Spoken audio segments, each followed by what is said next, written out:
Chapter 1. Introduction.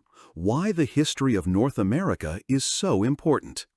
When we think of North America today, images of skyscrapers in New York, highways in California, or national parks such as the Grand Canyon come to mind. But the history of this continent goes back much further, and it is a story of encounters, discoveries, conflicts, and transformations. In particular, the era of discovery and colonization of North America in the 15th to 18th centuries was a time that fundamentally changed the world. A continent full of diversity.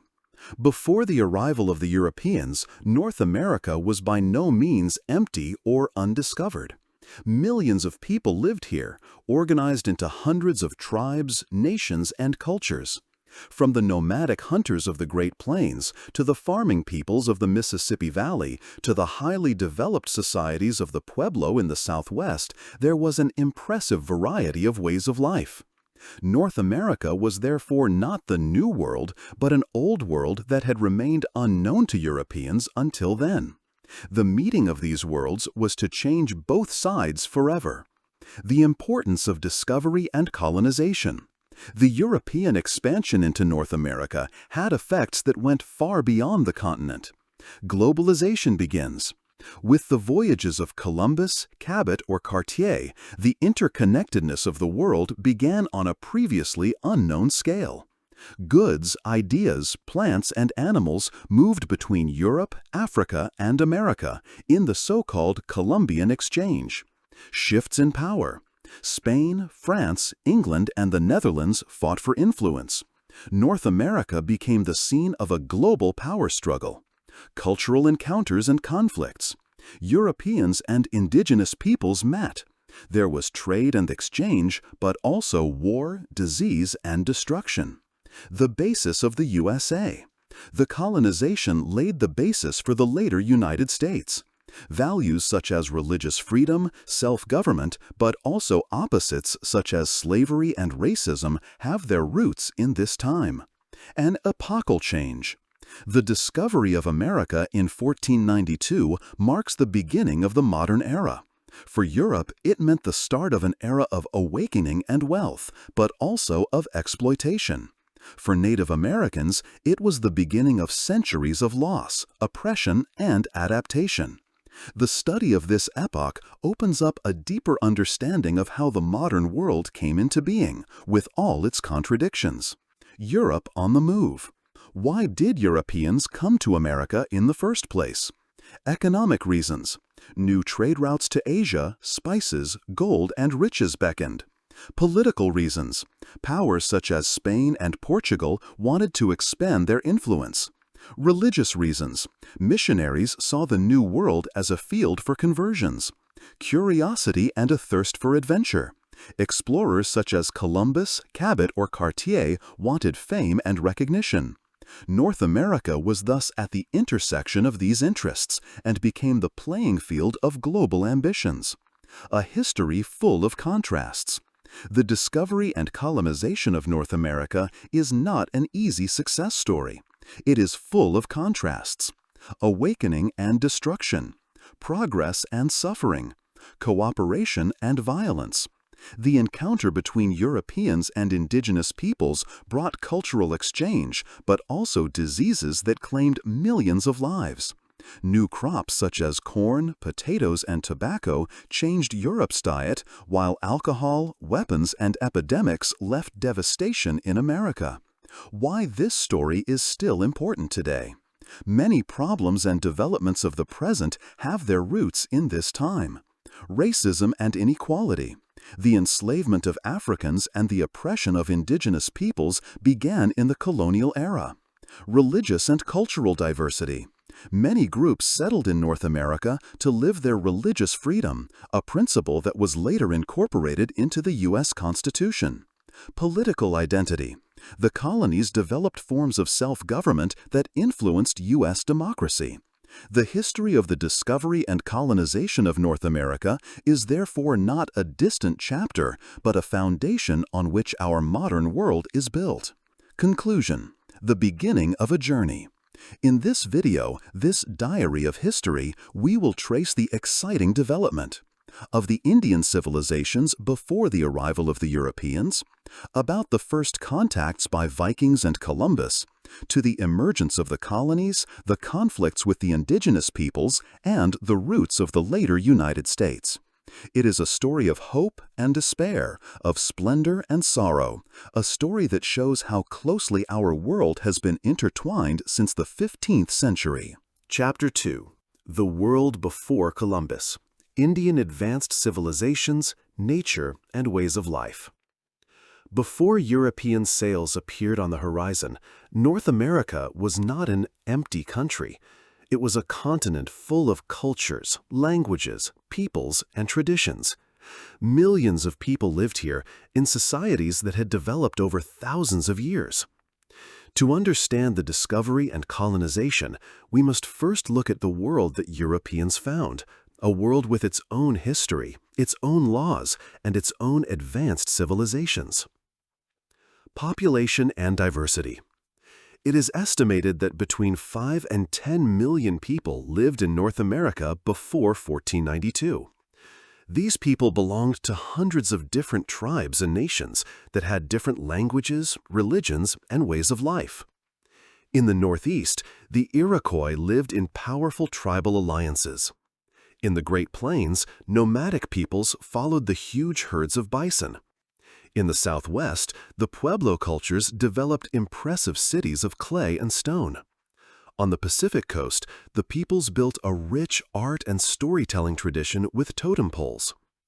The diversity was huge. North America was a mosaic of cultural identities. Agriculture and food. Many societies lived not only from hunting and gathering, but also developed highly developed agriculture. Corn, beans, and pumpkin, the three sisters, formed the basis of many diets. In the Mississippi Valley, complex agricultural societies emerged that could feed large populations.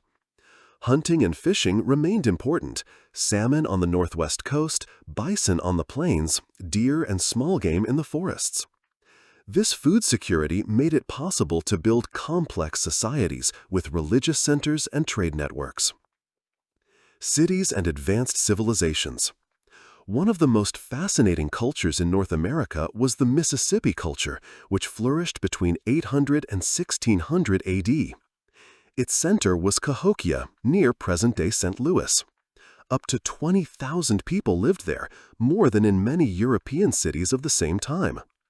Huge mounds of earth served as platforms for temples, elite homes, and ceremonies. The Pueblo in the Southwest also built complex cities, such as Chaco Canyon or Mesa Verde, the remains of which still impress today. Trade and networks. North America was not an isolated space. The peoples were connected through trade. Mussels from the Atlantic were found inland. Obsidian, copper, and salt were traded over long distances. Trade routes connected the coast, prairie, and deserts. These networks promoted the exchange of ideas, technologies, and beliefs. Religion and worldview. The religions of the indigenous peoples were diverse, but often had things in common. Nature was considered animated. Rivers, animals, sun, and moon had spiritual significance. Many societies knew creation myths that explained their identity. Rituals, dances, and festivals strengthened cohesion and connected man and nature. So the European idea of pagan savagery was a prejudice. In fact, there were complex belief systems with deep philosophy. Society and politics. The organization of the society varied. Tribal societies such as the Iroquois Confederacy developed political systems with councils, consensus decisions, and diplomatic traditions. In the plains, societies were more focused on hunting and mobility. In agricultural regions, social hierarchies emerged with chiefs, priests, and craftsmen. Many of these structures were highly developed and often more flexible than Europe's rigid systems. Myths of the empty wilderness. European explorers often described North America as an uninhabited land. That was wrong. It was a continent full of people. So why this myth? It served as a justification for colonization. and empty land was easier to claim. Diseases brought by Europeans later drastically reduced the population, which reinforced the impression that the country was uninhabited. But archaeological finds and indigenous traditions clearly show that North America was vibrant and culturally rich long before Columbus sailed. First contacts before Columbus. Even before Columbus reached America, there were contacts from outside. Vikings under Leif Erikson founded a settlement in Newfoundland, Lons Ox Meadows, around 1000 AD. There may also have been contacts across the Pacific, for example through Polynesians. However, these early contacts left hardly any traces and did not lead to permanent settlement. Conclusion: an old world rediscovered. The world before Columbus was not an untouched paradise, but a living continent full of cultures, cities, religions, and trade networks. When Europeans arrived in the 15th century, they did not encounter a new world, but a different world, a world with its own history. Understanding these indigenous societies is crucial to classify the later colonization. This is the only way to make clear what was at stake: the destruction, adaptation, and transformation of millennia-old cultures. Chapter 3. The First Contacts: Vikings, Early European Travels, and Myths.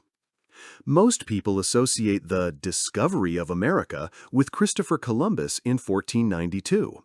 But in fact, there had been contacts between Europe and North America centuries earlier, albeit fleetingly and not permanently.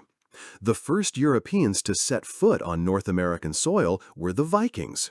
Their travels, legends, and attempts at settlement are among the most exciting chapters in the early history of North America. The Vikings in North America. Around the year 1000 AD, Leif Erikson, son of the famous Eric the Red, sailed westwards from Greenland. According to the Norse sagas, he reached a coast that he called Vinland. Archaeological finds confirm that the Vikings established a settlement in Lons Ox Meadows, Newfoundland, Canada. There, researchers found remains of longhouses, iron workshops, and tools, evidence of a real colony. Vinland was prized by the Norsemen for its mild climate and abundant resources. But the settlement did not last long. Conflicts with the indigenous peoples, logistical difficulties, and the long distance to Greenland meant that the Vikings soon left North America again. Myths and sagas.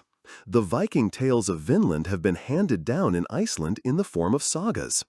The Granlingdinga saga and the Erik saga Rauda tell of expeditions to Vinland.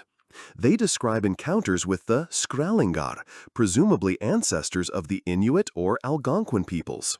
The stories mix reality and myth, from fertile landscapes to dangerous conflicts.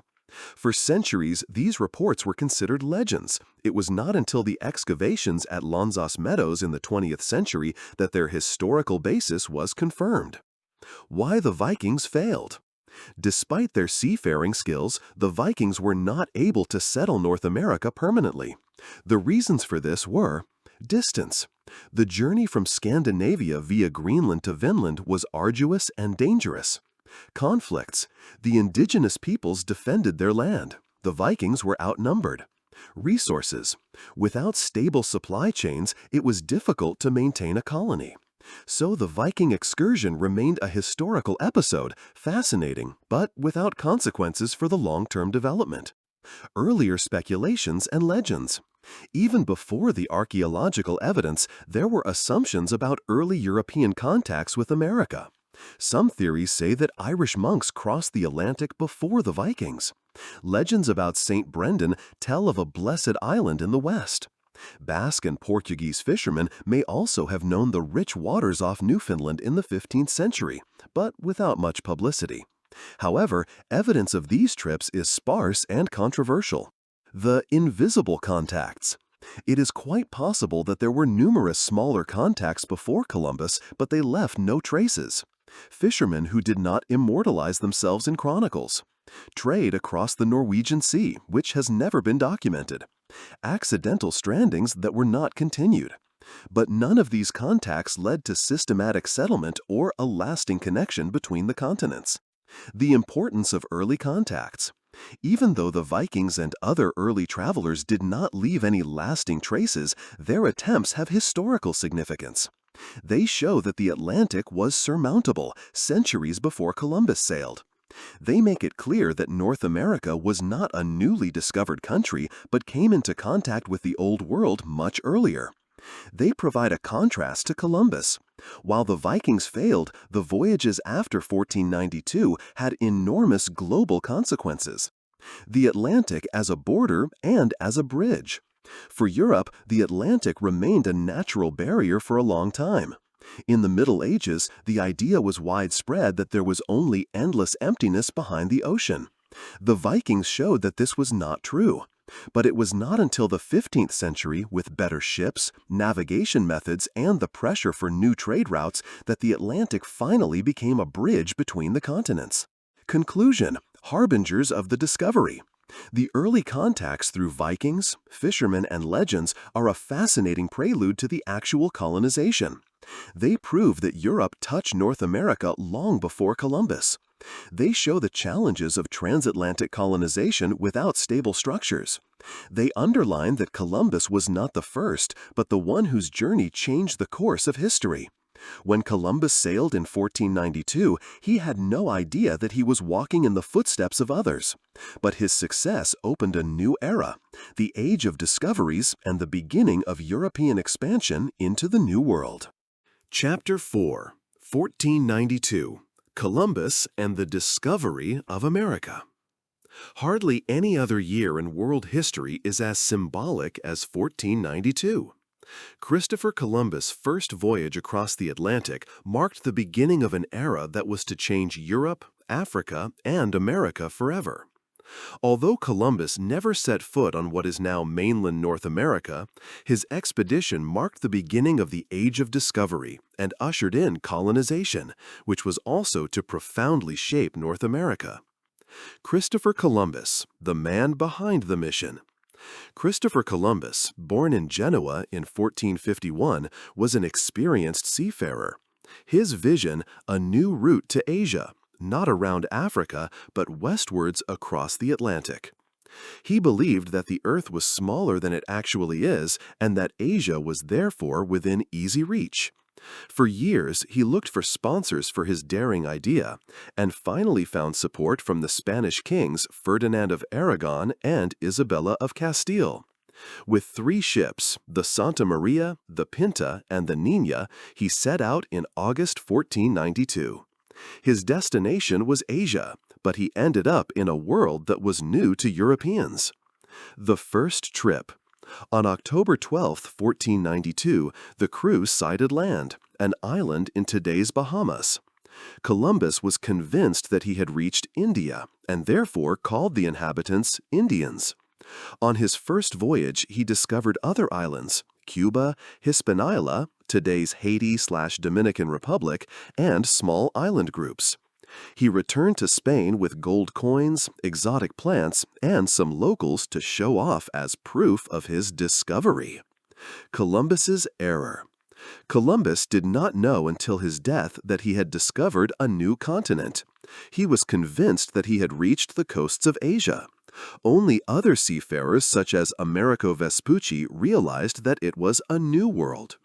Nevertheless, Columbus's voyage remained the trigger for European expansion, even if he himself did not understand how revolutionary his find was. Impact on Europe. News of Columbus's discovery spread like wildfire. Spain claimed huge territories in the New World. The papal bull Inter Cathedra, 1493, and the Treaty of Tordesillas, 1494, divided the world into zones of influence between Spain and Portugal. Other nations, France, England, and the Netherlands, took notice and began their own expeditions. 1492 marked the beginning of a worldwide race for colonies and resources. Effects on the indigenous peoples. For the indigenous peoples of the Americas, Columbus's arrival was the beginning of a catastrophe. Diseases such as smallpox, measles, and flu spread rapidly and claimed millions of lives. European weapons, horses, and technologies changed the balance of power. Violence, enslavement, and forced labor destroyed entire societies. Columbus himself had a system set up in Hispaniola that forced the locals to work hard, an early example of colonial exploitation. Symbolism of 1492. The year 1492 is a turning point not only because of Columbus. In Spain, the Reconquista ended with the conquest of Granada. Jews were expelled from Spain, religious unity under the crown was enforced. With Columbus's voyage, Spain began to develop from a kingdom to a world empire. So 1492 stands for the end of an era in Europe and the beginning of a new world order. The Columbian Exchange. One of the most important consequences of Columbus's travels was the beginning of Columbian exchanges, the transfer of plants, animals, people, and ideas between the Old and New World. Corn, potatoes, tomatoes, tobacco, and cocoa reached Europe.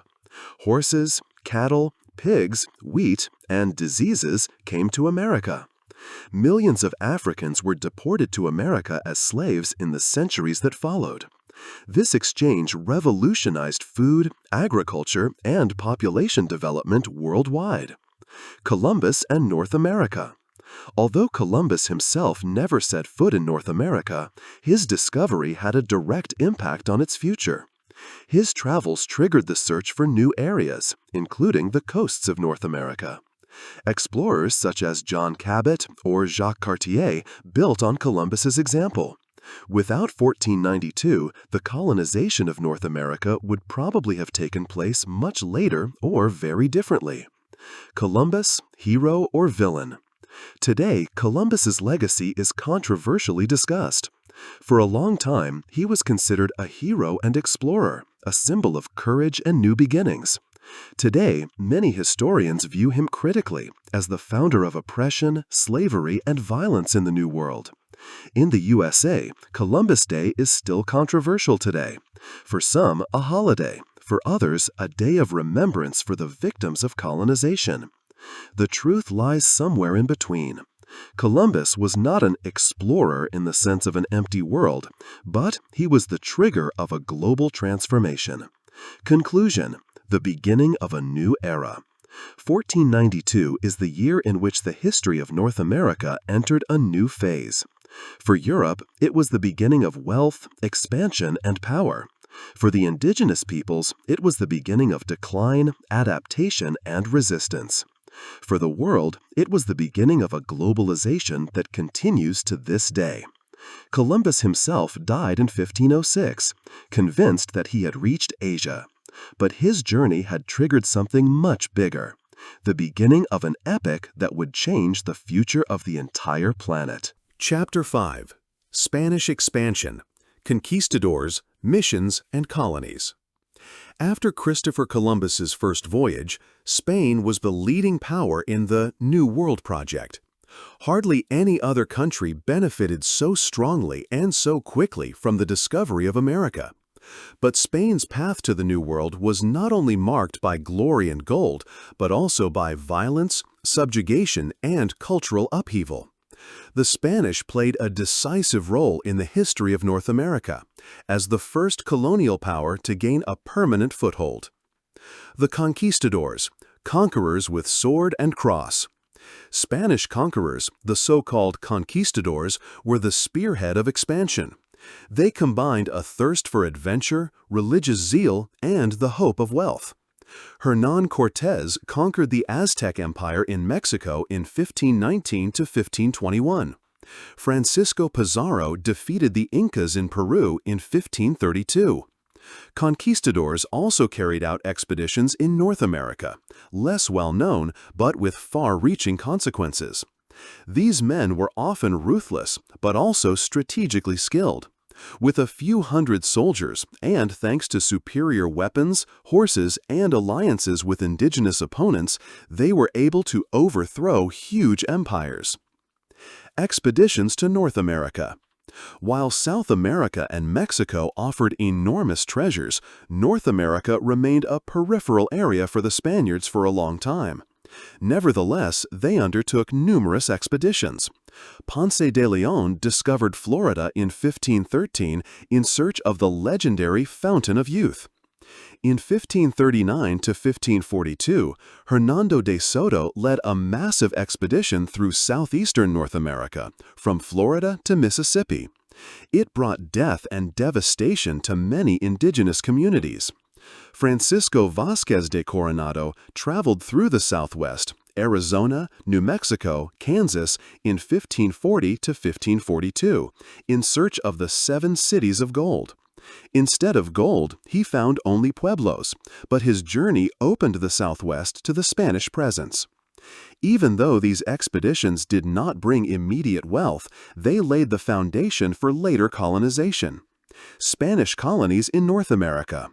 Spain founded the first permanent settlements in North America in the 16th century.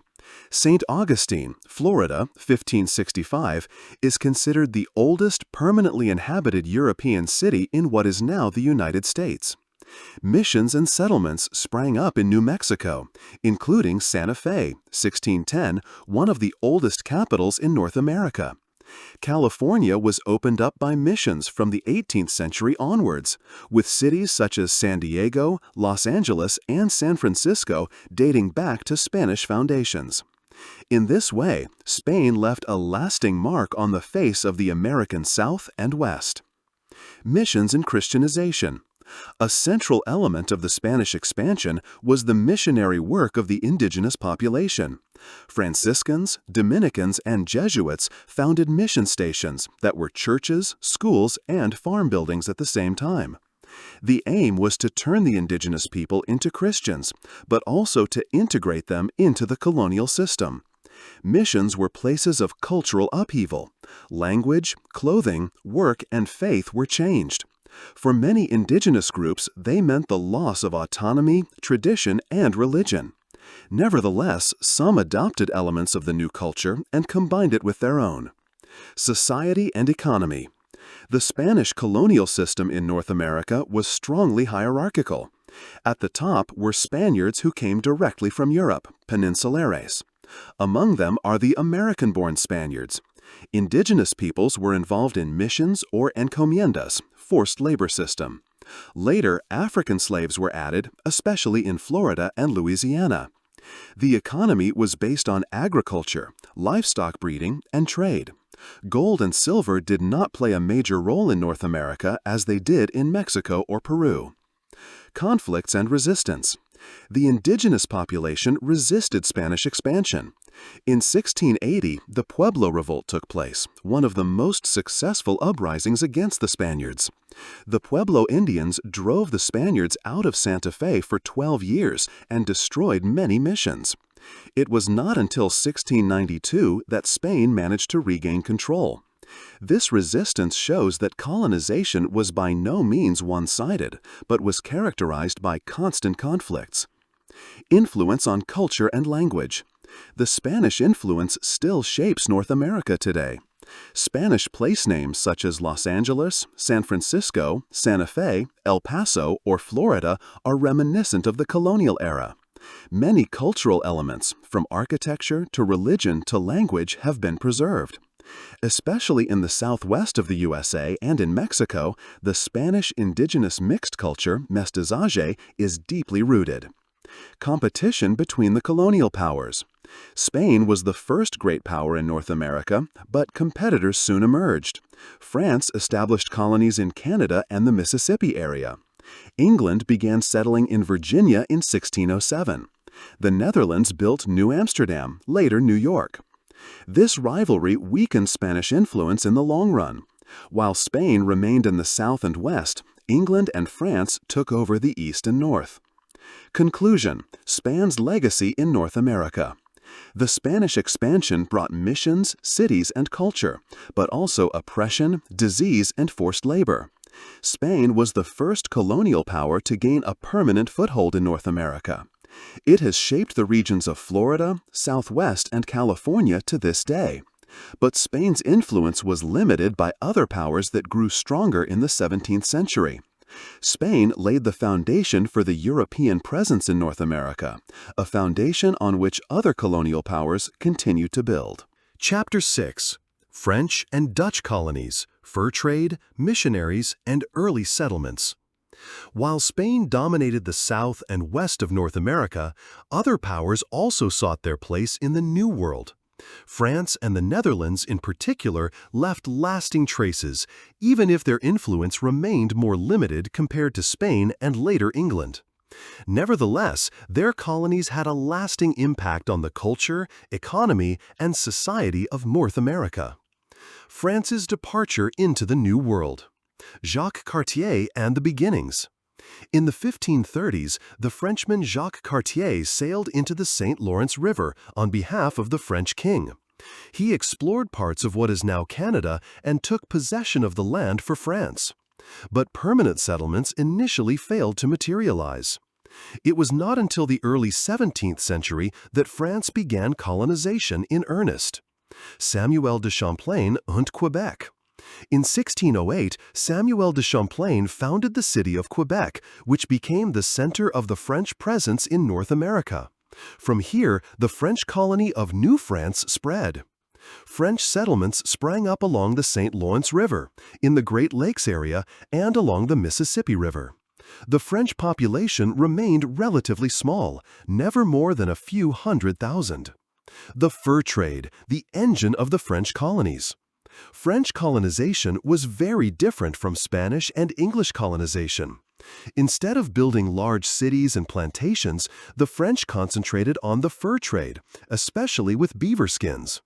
Traders, the so-called coureurs de bois and voyageurs, often lived closely with indigenous peoples, learned their languages, and built networks.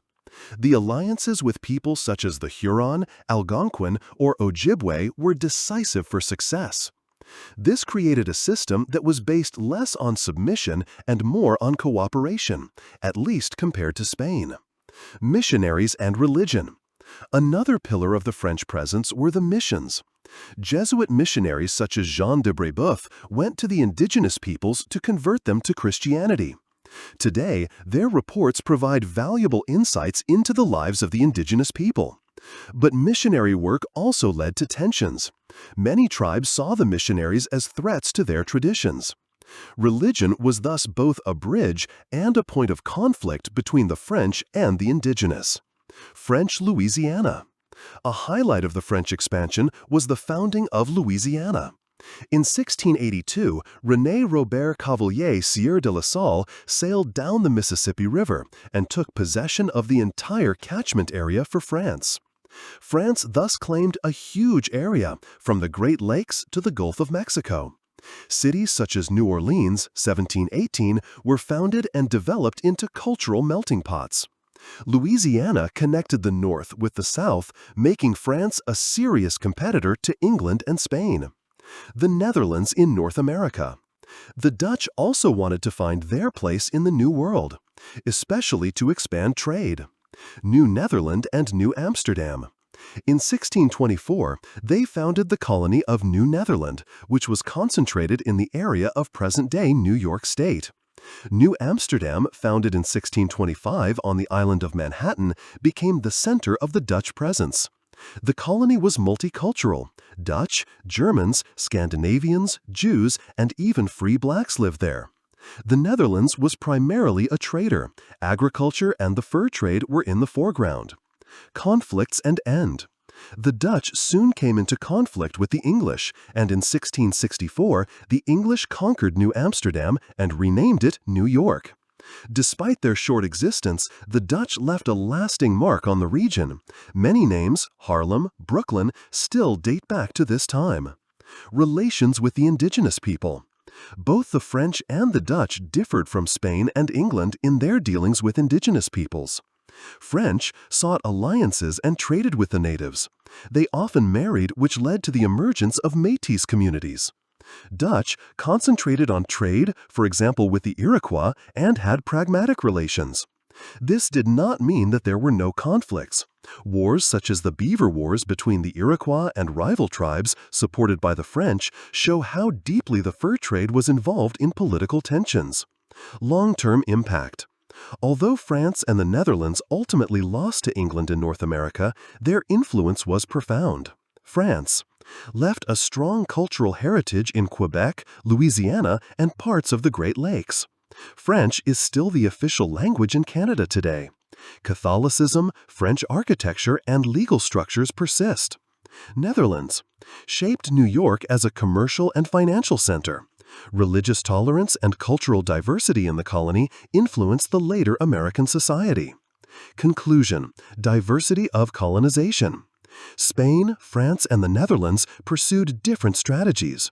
Spain relied on conquest, mission, and coercion. France relied on trade and alliances.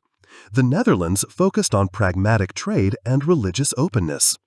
This diversity shaped North America from the very beginning and laid the foundation for a culturally complex history that is still visible today. Chapter 7: The English in the New World, from Roanoke to Jamestown. While Spain, France, and the Netherlands had already founded their first colonies, England hesitated at first. But from the late 16th century onwards, the English crown also began to expand seriously overseas. English colonization was to have the greatest significance for North America in the long term. After all, it gave rise to the 13 colonies, which later formed the United States. Early English ambitions.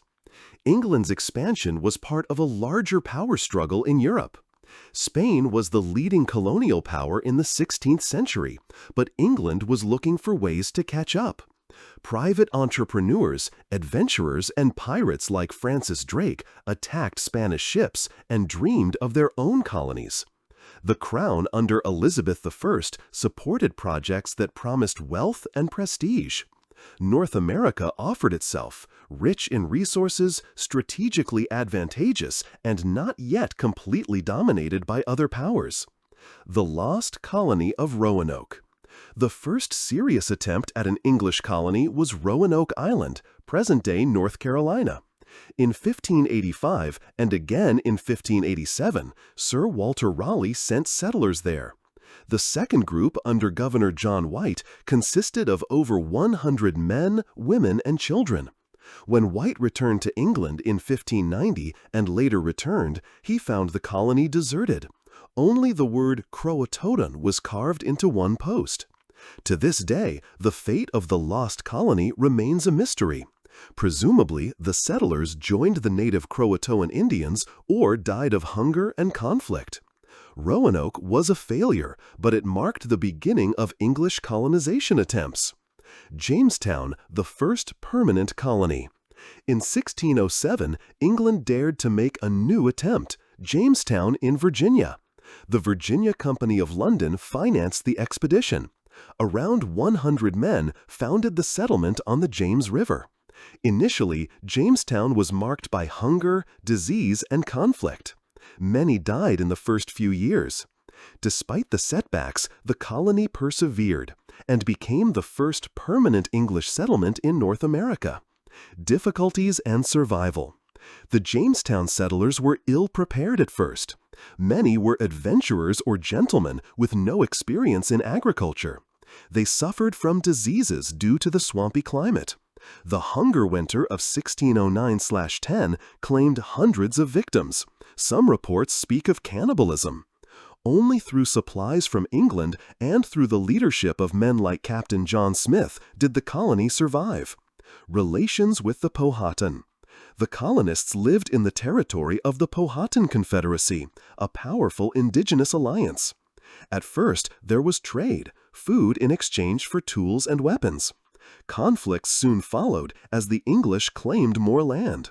The story of Pocahontas, daughter of Chief Powhatan, who supposedly saved John Smith, became famous. Historians today see this episode more as a symbolic rite.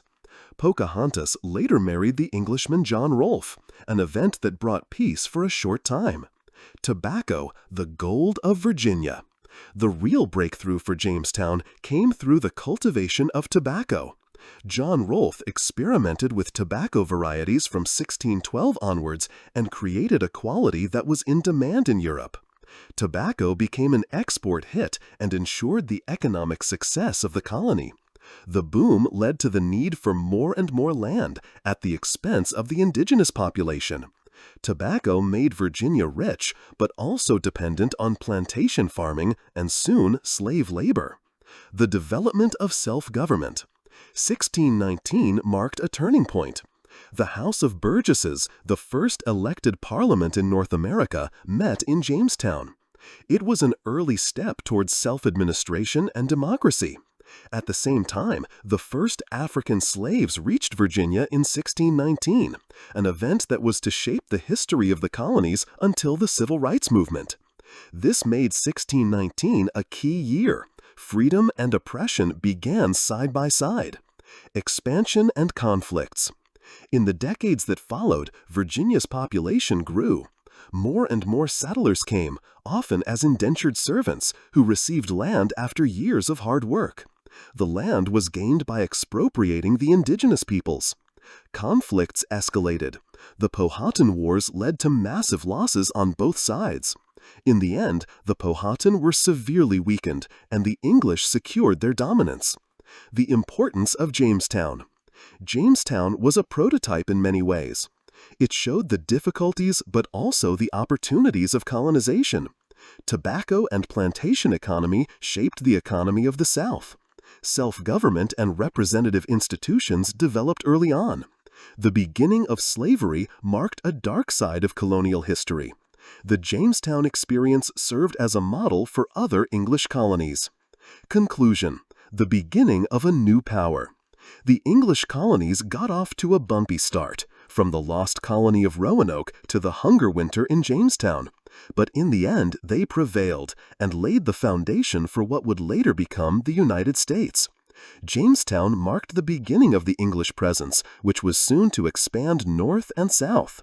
While Spain, France, and the Netherlands had influence, it became clear that England would be the decisive player in North America. Chapter 8. The Pilgrim Fathers and New England, Puritans, Plymouth, and Religious Freedom.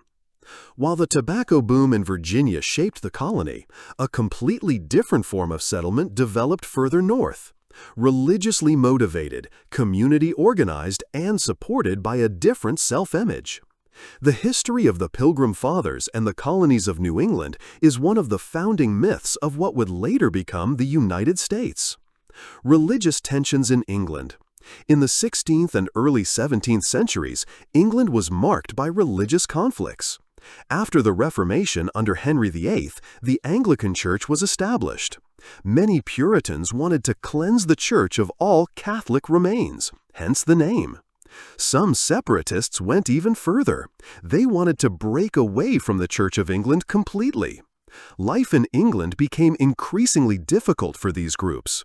Persecution, discrimination, and lack of religious freedom drove them to look for new places where they could realize their beliefs. The Mayflower and the Pilgrim Fathers. In 1620, the Mayflower set sail from England with about 100 passengers. The group consisted of separatists, later known as the Pilgrims, and adventurers who sought their fortune in the New World. After a long and dangerous crossing, they did not land in Virginia as planned, but further north, in Cape Cod Bay. On November 11, 1620, they signed the famous Mayflower Compact, an agreement for self-government. This treaty is considered one of the first documents of democratic organization in North America. The founding of Plymouth. The settlers established the colony of Plymouth in present-day Massachusetts. The first winter was catastrophic. Hunger, cold, and disease claimed many lives. Only with the help of the indigenous peoples, especially the Wampanoag tribe, did the colonists survive. The famous Squanto, an Indian who had previously been in Europe, taught her agriculture and helped as an interpreter. In 1621, the settlers celebrated a harvest festival with the Wampanoag, an event that was later glorified as the origin of the American Thanksgiving. New England is growing. In the years that followed, more and more Puritans came to New England. In 1630, the Massachusetts Bay Company founded the city of Boston. Thousands of Puritans emigrated in the 1630s, the so-called Great Migration. They built cities, schools, and churches, and created a strongly community-oriented society. New England differed from Virginia. Here, small farms, trade, and crafts dominated instead of plantation farming. Religious ideals and harsh reality. The Puritans sought religious freedom, but only for themselves. They wanted to create a city on the hill, a model for the world. But other faiths were not tolerated. Dissenters such as Roger Williams or Anne Hutchinson were exiled and founded new colonies, such as Rhode Island, where more religious tolerance prevailed. This resulted in a large number of small colonies in New England, each with its own characteristics. Education and culture. New England was strongly education-oriented from the beginning. Harvard College was founded in 1636, the oldest university in the USA. Schools were widespread, as reading was considered necessary for the study of the Bible. Printers and newspapers provided a lively culture of discussion early on. This promoted the emergence of a society that relied on education, religion, and community. Relations with the indigenous people. The early years were characterized by cooperation, but soon the conflicts intensified. The population growth of the colonists led to a hunger for land. In 1637, the Pequot War broke out, in which the English and their indigenous allies almost wiped out the Pequot. In the 1670s, King Philip's War followed, one of the bloodiest conflicts between colonists and indigenous people in New England. The former partner relations gave way to aggressive expansion, which massively weakened the power of the indigenous peoples. Economy and society. New England was economically diverse. Agriculture was important, but only on a smaller scale due to the climate. Trade, fishing, and shipbuilding developed rapidly. Ports such as Boston or Newport became trading centers, also in the Atlantic triangular trade, which included slaves. Society was characterized by Puritanism, but also by a growing self-confidence based on hard work and a sense of community. Significance for American identity. The colonies of New England shaped many ideas that later became important for the United States. Self-government. The Mayflower Compact and local assemblies were early forms of democratic structures. Religious freedom, at least in principle, became a central value. Education and a sense of community strengthened the feeling of one's own identity. New England thus became a cradle of American culture, alongside the plantation colonies of the South. Conclusion: a city on the hill. The Pilgrim Fathers and Puritans came to North America to realize their religious ideas. They founded Plymouth and New England, developed new forms of self-government, and emphasized education and community. But their vision was ambivalent. They wanted freedom for themselves, but often denied it to others. Despite all the contradictions, New England became a decisive foundation for later U.S. history. Chapter 9. Colonial Expansion. 13 Colonies, Society and Economy. By the end of the 17th and beginning of the 18th century, England had built up an impressive number of colonies in North America. Small, uncertain beginnings such as Roanoke or Jamestown gave rise to permanent settlements that eventually grew into the 13 colonies, the core of what would later become the United States. Each colony developed its own culture, economy, and society, shaped by geography, religion, and immigration. The 13 colonies at a glance. By 1733, England had established a total of 13 colonies on the East Coast. New England colonies, Massachusetts, Rhode Island, Connecticut, New Hampshire. Middle colonies, New York, New Jersey, Pennsylvania, Delaware. Southern colonies, Maryland, Virginia, North Carolina, South Carolina, Georgia. These colonies were very different from each other, but had in common that they were part of a growing English empire. New England, Puritan austerity and trade. The New England colonies were strongly influenced by the Puritan founders. Society, religious, community-oriented with a strong emphasis on education. Economy, small farming, fishing, shipbuilding, and trade dominated. Politics, local assemblies played a major role, early forms of democratic participation. New England was not a land of large plantations, but rather a region of small towns, villages, and trading centers. Middle colonies, diversity and tolerance. The middle colonies were known for their diversity. New York emerged from the Dutch colony of New Amsterdam and remained multicultural. Pennsylvania, founded by Quakers under William Penn, was a place of religious tolerance. Economy. Fertile soil made it possible to grow grain. Ports like Philadelphia became trading centers. Society. Different ethnicities. English, Dutch, German, Swedes lived together here. The middle colonies were considered the breadbasket of North America. Southern colonies, plantations, and slavery. In the South, completely different structures dominated. Virginia and Maryland developed tobacco plantations. South Carolina and Georgia grew rice, indigo, and later cotton. The plantation economy was increasingly based on African slave labor. Society was highly hierarchical, rich plantation owners at the top, poor farmers and slaves at the bottom. Economic development. The colonies were part of the Atlantic trade. Raw materials such as tobacco, wood, fish, and furs went to England. Manufactured goods, weapons, and luxury goods came from Europe. African slaves were abducted across the Atlantic, the triangular trade. Each region had its specialization, but all colonies were integrated into the English economic system of mercantilism. Social structure. Society in the colonies was diverse but characterized by some similarities. Upper class, plantation owners, rich merchants and politicians. Middle class, small farmers, craftsmen, merchants, more pronounced than in Europe. Lower class, contract servants, poor settlers, later African slaves. Particularly remarkable was the development of a broad middle class, a difference to the rigid class systems of Europe. Religion and culture. Religion played a role in all colonies, but in different ways. New England, puritanical severity. Middle colonies, diversity and tolerance. Quakers, Mennonites, Lutherans. South, Anglican Church dominated, but religious life was less strict. The 18th century saw the First Great Awakening, a religious movement that emphasized emotion, personal piety, and preachers like Jonathan Edwards. This movement fostered a sense of equality and individuality, ideas that later became important to the Revolution.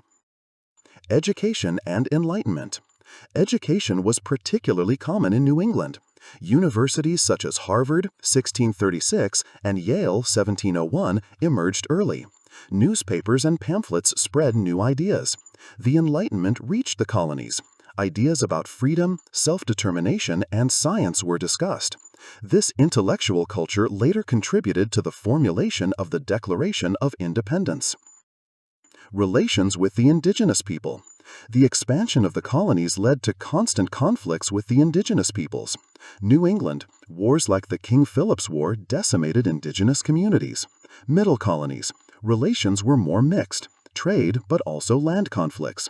South, expansion displaced many tribes, some were enslaved or pushed westwards. Colonization meant the loss of land, culture, and life for the indigenous peoples. Differences and similarities. Although the 13 colonies were very different, they had a few things in common. English as a common language and legal system. Ties to England through trade and politics. Growing idea of a colonial identity that was different from Europe. The differences later led to regional tensions, e.g. in the Civil War, but the similarities made the path to independence possible. Conclusion: a mosaic of diversity. The expansion to the East Coast led to a unique mix.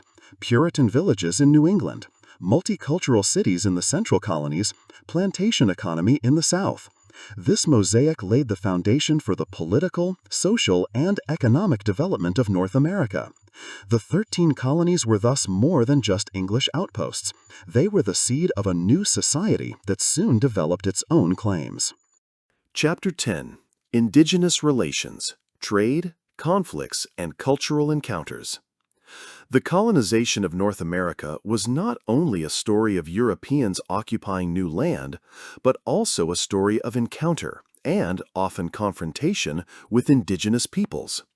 For centuries, trade, alliances, cultural exchange, but also misunderstandings, violence, and wars determined the relationship between the European settlers and the indigenous peoples of North America.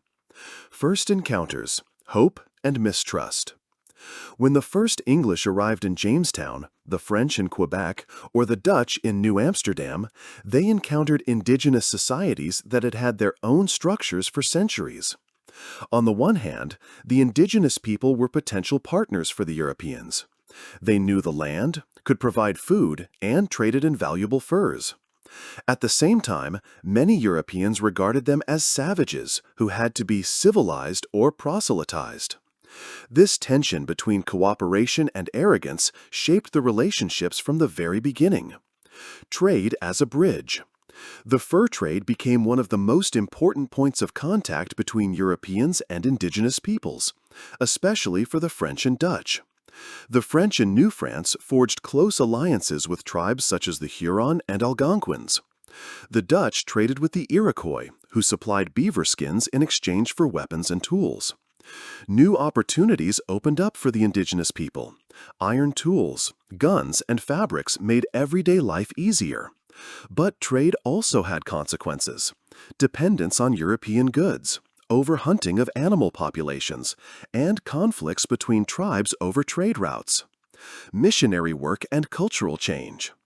Many Europeans saw it as their task to convert the indigenous people to Christianity. Spanish missions in the Southwest and California often forced Native Americans to settle down and lose their traditions. French Jesuits sought a more compromise-oriented approach, living with the tribes and learning their languages. In New England, Puritans tried to resettle Indians in so-called praying towns, where they were supposed to live according to Christian rules. Missionary work thus led not only to religious conflicts, but also to a profound cultural change. Conflicts in early New England. The growing number of settlers led to tensions over land. Pequot War, 1636 through 1637. The English in Connecticut waged a war against the Pequot with allies, which ended in a massacre and almost wiped out the tribe. King Philip's War, 1675 through 1676. Wampanoag chief Metacom, King Philip, led a major uprising against the colonists in New England. Thousands died, and many indigenous communities were destroyed or enslaved. These wars showed that cooperation was possible, but as soon as it came to land and power, conflict prevailed. The Iroquois and the balance of power. The Iroquois Confederacy played a key role in the 17th and 18th centuries. They formed alliances with the English as well as with the Dutch and French. Through access to weapons, they became a military power that fought rivals such as the Huron.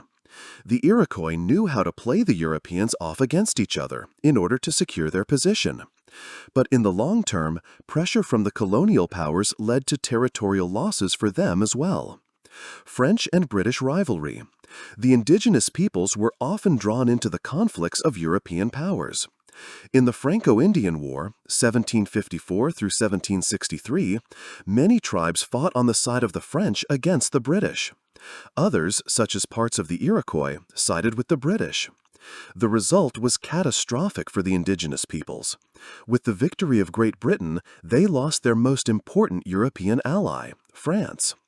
The war showed how much indigenous societies were involved in the power struggle between the colonial powers.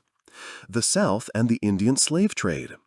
In the southern colonies, there were not only land conflicts, but also a targeted enslavement of indigenous people.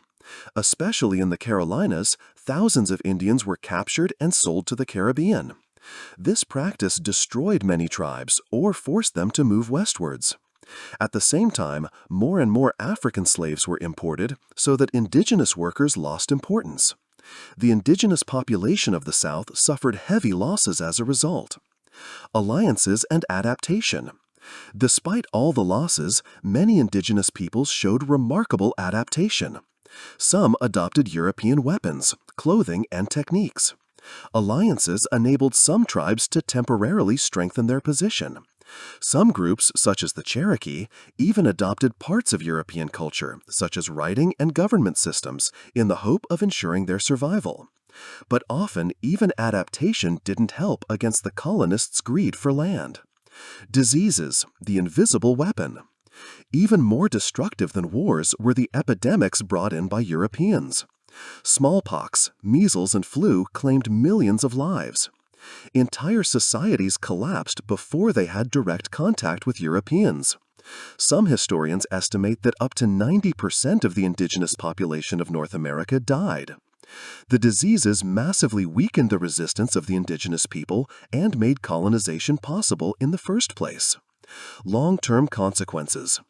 Relations between Europeans and indigenous people in the colonial era had far-reaching consequences.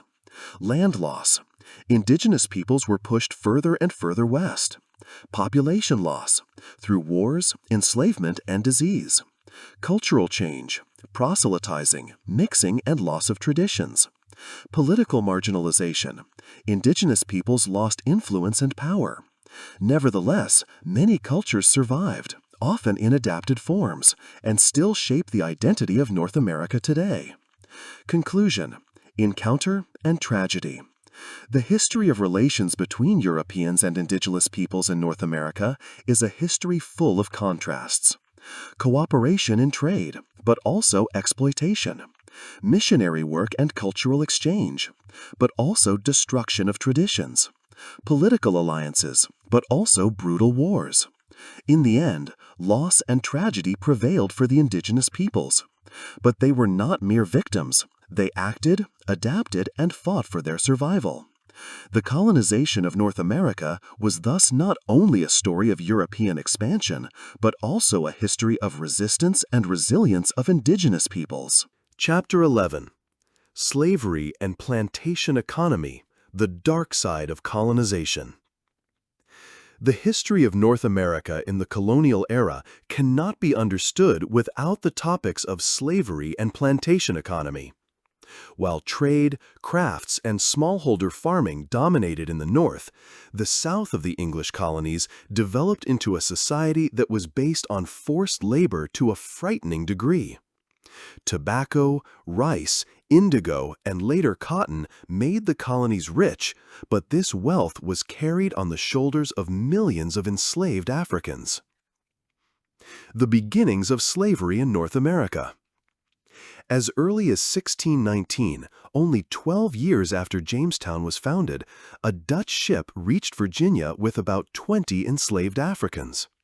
This event is considered the beginning of slavery in the English colonies. Initially, the distinction between indentured servants and slaves was fluid. Many Africans came in the 1620s and 1630s under conditions similar to those of poor Europeans. But in the course of the 17th century, slavery became hereditary. Children of slaves were also slaves. This created a system that categorized people according to skin color and established racial slavery. The transatlantic slave trade. Slavery in North America was part of a global system, the so-called triangular trade. European traders brought weapons, textiles, and alcohol to Africa.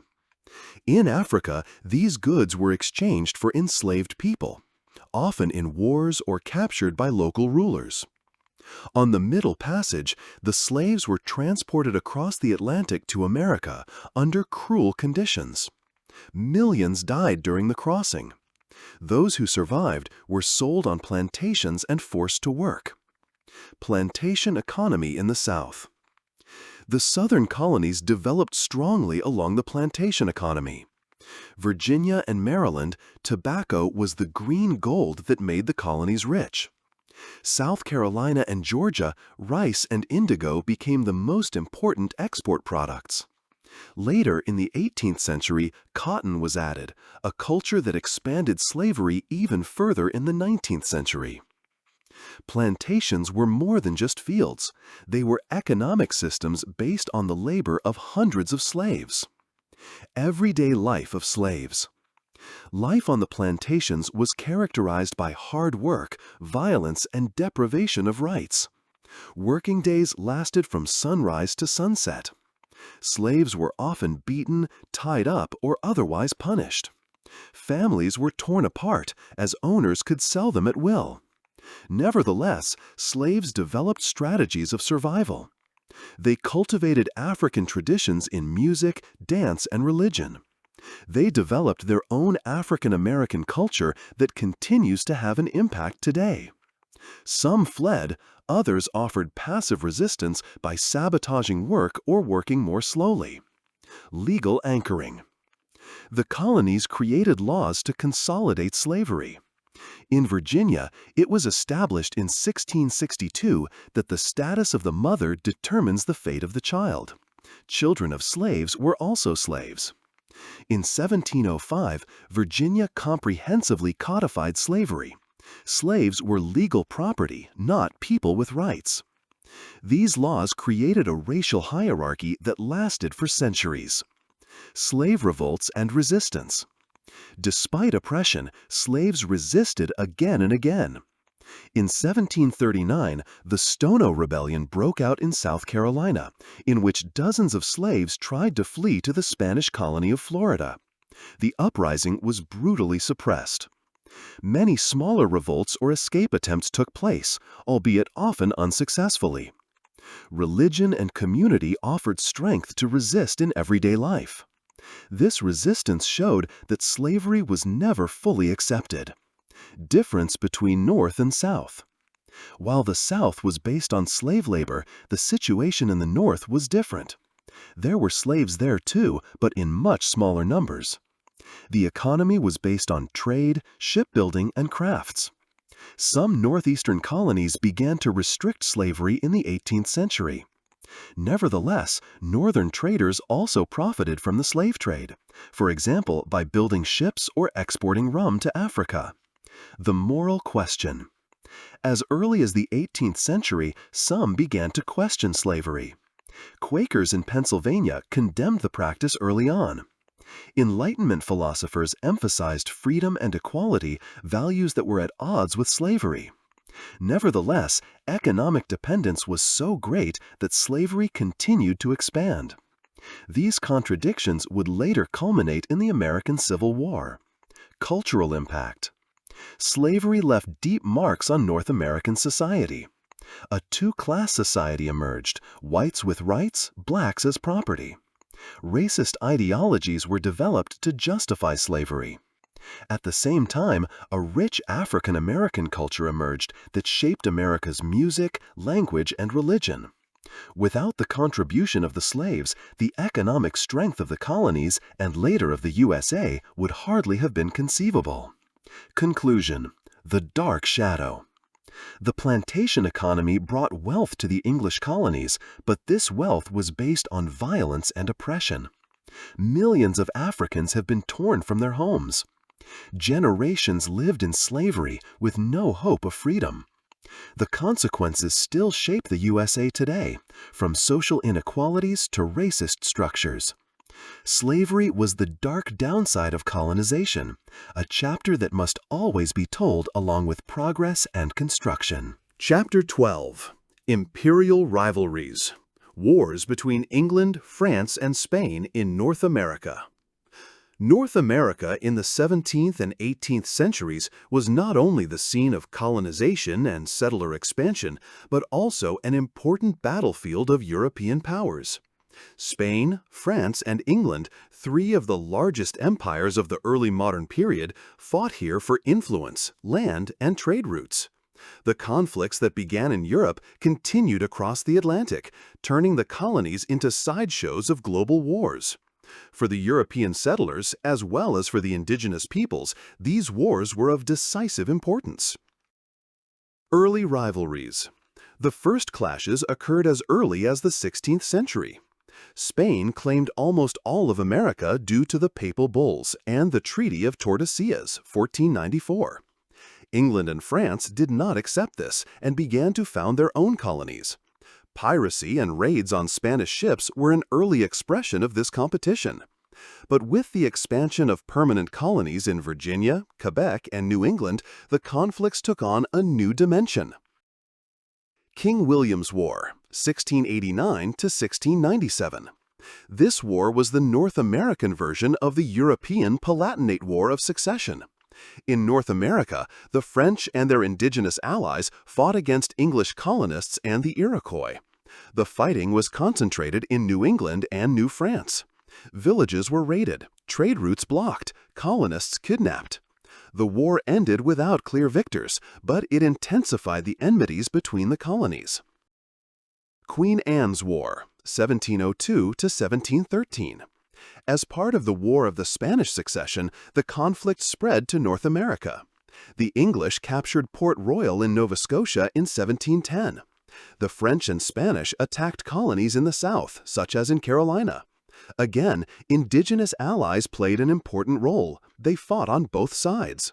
The Treaty of Utrecht, 1713, brought England important gains: Nova Scotia, Newfoundland, and the area around Hudson Bay.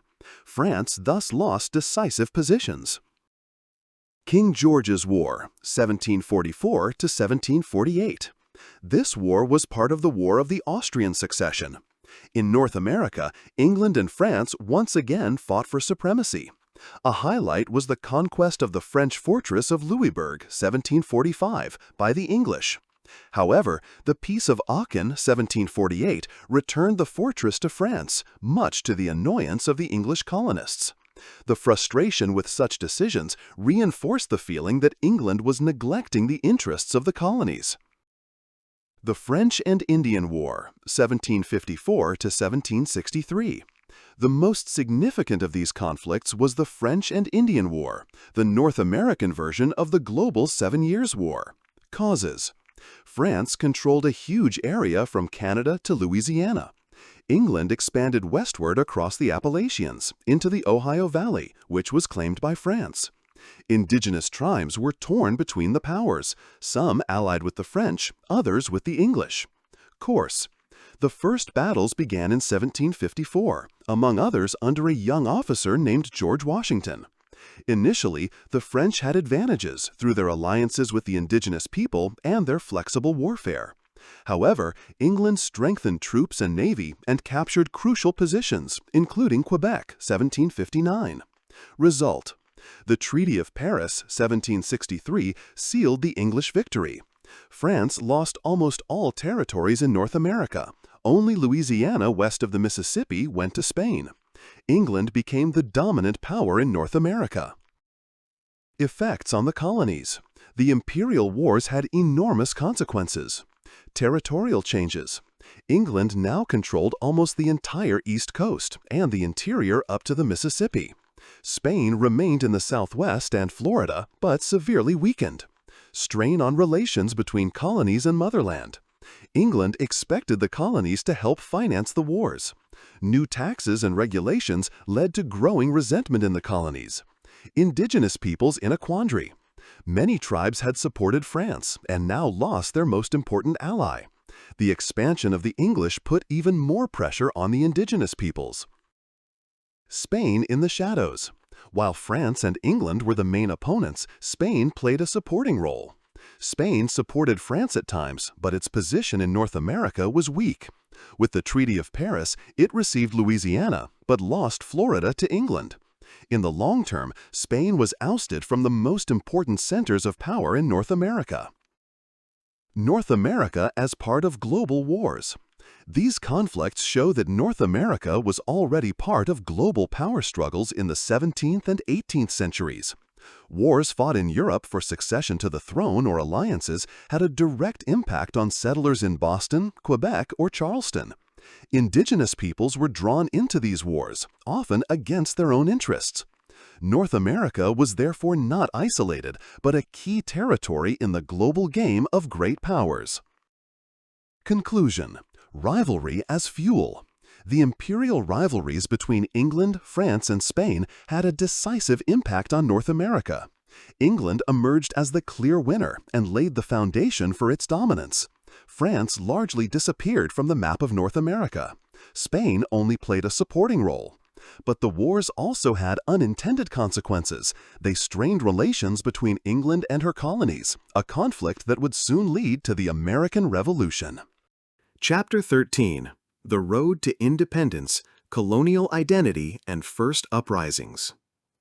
With the end of the French and Indian War in 1763, Great Britain stood as the dominant power in North America. But paradoxically, it was precisely this victory that laid the foundation for the collapse of the English colonial empire on the continent. During this time, the 13 colonies developed a new self-confidence, and tensions with the mother country increased more and more. Loyalty turned into mistrust, protest into resistance, and finally resistance into the struggle for independence. A new self-confidence. During the wars, the colonies had provided troops, organized militias, and contributed to the defense.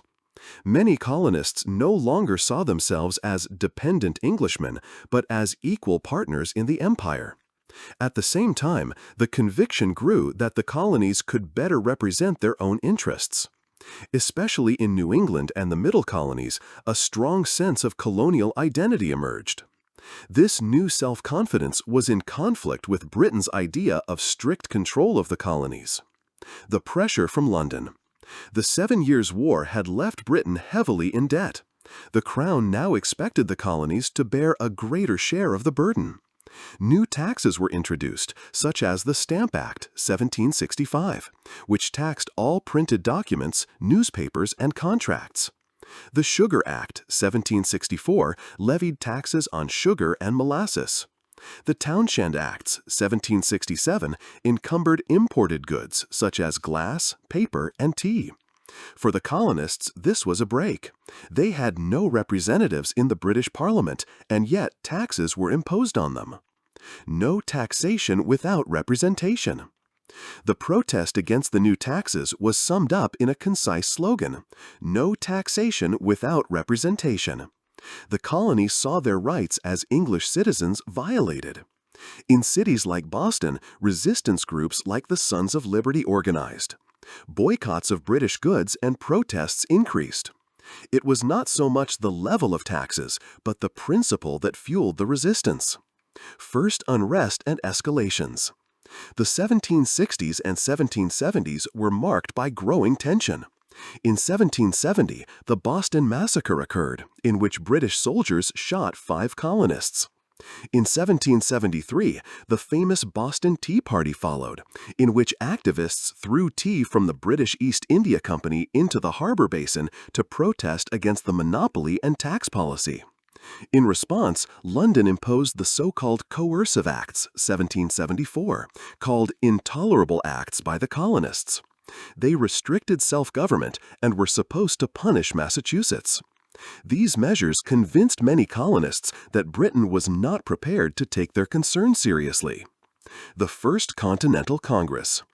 In 1774, representatives of 12 colonies met in Philadelphia, the First Continental Congress. The aim was to develop joint measures against British politics. Boycotts were decided, the Intolerable Acts were declared invalid, and more autonomy was demanded. Many still hoped for reconciliation with the motherland, but the fronts hardened.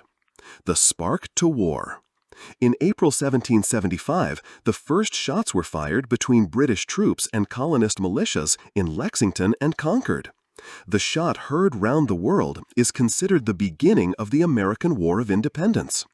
Soon after, the colonists took over the siege of Boston. The conflict was now irreversible. Protest had turned into rebellion. Why this step was inevitable? Several factors made the escalation likely. Geographical distance. The colonies developed their own culture and way of life. Economic interests. The colonies wanted to trade without being restricted by London. Political culture. Traditions of self-government, assemblies, and local democracy created an awareness of self-reliance. Ideas of the Enlightenment, freedom, equality, and self-determination inspired many leading minds. All these elements meant that the colonies no longer wanted to be just part of the British Empire. Significance for the indigenous population and slaves. The growing division between colonies and motherland also presented other groups with difficult decisions. Many indigenous peoples feared that an independence of the colonies would worsen their situation, and therefore sided with the British.